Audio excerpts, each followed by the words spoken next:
Support बोले तो madam KCR जो करेंगे। మేమైతే కేసీఆర్ రావాలనుకుంటున్నాం. మా ఒపీనియన్ అంటే ఇప్పుడు టీఆర్ఎస్ ఉంది ప్రస్తుతం ప్రజెంట్. केसीआर को ही डालता हूँ। అవి తో కేసీఆర్ కు डालते టీఆర్ఎస్కి వేస్తాము. టీఆర్ఎస్కి వేస్తాము. ఓకే, ఇప్పుడు రాబోయే జిహెచ్ఎంసీ ఎలక్షన్లలో మీరు ఏ పార్టీకి మద్దతు ఇస్తారు?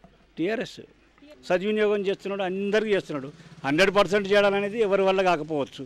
శ్రీరాముని పరిపాలన కూడా కాలేదు. ఆయన కూడా విమర్శించే వాళ్ళు మస్తుగా ఉంటారు, విమర్శిస్తూనే ఉంటారు. కాబట్టి మంచి ఉన్నది వాళ్ళే, కాబట్టి వాళ్ళే రావాలి, వాళ్ళే వస్తారు అని నా అభిప్రాయం. బీజేపీకి వేస్తా లేకపోతే కాంగ్రెస్కి వేస్తా. టీఆర్ఎస్ వేయం. మా ఇల్లు మునిగిపోతే 10,000 తెలుసుకున్నాను, మొత్తం మునిగిపోయినాయి. 6,800 అయింది ఆటోకి. ఎవరితో చెప్పాలి? 2 ఫోన్లు పోయినాయి, ఫ్రిడ్జ్ పోయింది, మంచాలు మునిగిపోయినాయి. కాంగ్రెస్కి వేస్తాం. బీజేపీకి వేద్దాం అనుకుంటున్నాం మేడం. బీజేపీ టీఆర్ఎస్ ఈసారి టీఆర్ఎస్కి వేద్దామని చూస్తున్నాం. బీజేపీ. ఇప్పుడు రాబోయే జిహెచ్ఎంసీ ఎలక్షన్లలో మీరు ఏ పార్టీకి ఓటేయాలనుకుంటున్నారు? మేము బీజేపీకి వేద్దామని అనుకుంటున్నాం. అవి తో టీఆర్ఎస్ కు डालते हैं अभी టీఆర్ఎస్కి వేస్తాం. చూద్దాం. టీఆర్ఎస్ అండి మా క్యాండిడేట్ ఉన్నాడు. టీఆర్ఎస్ పార్టీ అంటే కారగుర్తకే ఇస్తాం. కేసీఆర్ సార్. ఇప్పుడు రాబోయే జిహెచ్ఎంసీ ఎలక్షన్లలో ఏ పార్టీకి ఓటేద్దాం అనుకుంటున్నారు? ఖచ్చితంగా బీజేపీకి ఇస్తాను.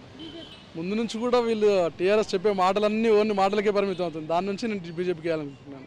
టీఆర్ఎస్ వస్తుంది కదా మనం, టీఆర్ఎస్కి వేద్దాం అనుకుంటున్నాం. టీఆర్ఎస్ వస్తుంది. ఇప్పుడు రాబోయే జిహెచ్ఎంసీ ఎలక్షన్లలో ఏ పార్టీకి ఓటేద్దాం అనుకుంటున్నారు? టీఆర్ఎస్ఏ అండి. టీఆర్ఎస్ఏ విజయం కావాలని, కేసీఆర్ గవర్నమెంటే ఉండాలని మేము కోరుకుంటున్నాం. టీఆర్ఎస్ కావాలి. బీజేపీ. టీఆర్ఎస్ పార్టీకి మేడం, ఎందుకంటే అభ్యుతాలు బాగానే ఉన్నాయి మేడం. సంక్షేమ సంఘాలు మంచిగానే ఉన్నాయి, పర్వాలేదండి. ప్రతి ఇంటికి కూడా ఏదో ఒక లబ్ధి అయితే పొందుతున్నాం. రైతు బీమా కానివ్వండి, కిరాణా కానివ్వండి, కళ్యాణ లక్ష్మి కానివ్వండి, మాకైతే అభ్యుతంగా అయితే టీఆర్ఎస్ పార్టీకి అయితే టీఆర్ఎస్ అనుకుంటున్నాం. కాంగ్రెస్ పార్టీ. కేసీఆర్ వల్ల ఉపయోగం ఏం లేదు. నేను ఇంటర్ చేసిన, ఆఖరి పూర్వాలు కూడా బతికిన, ఉద్యోగం ఇస్తా అన్నాడు, ఏది లేదు. ఎక్కడికి పోయినా మొత్తం సస్యశ్యామలం చేస్తా తెలంగాణ మొత్తం అన్నాడు. టీఆర్ఎస్. కేసీఆర్ అన్ని బాగా చేస్తుండు కదా.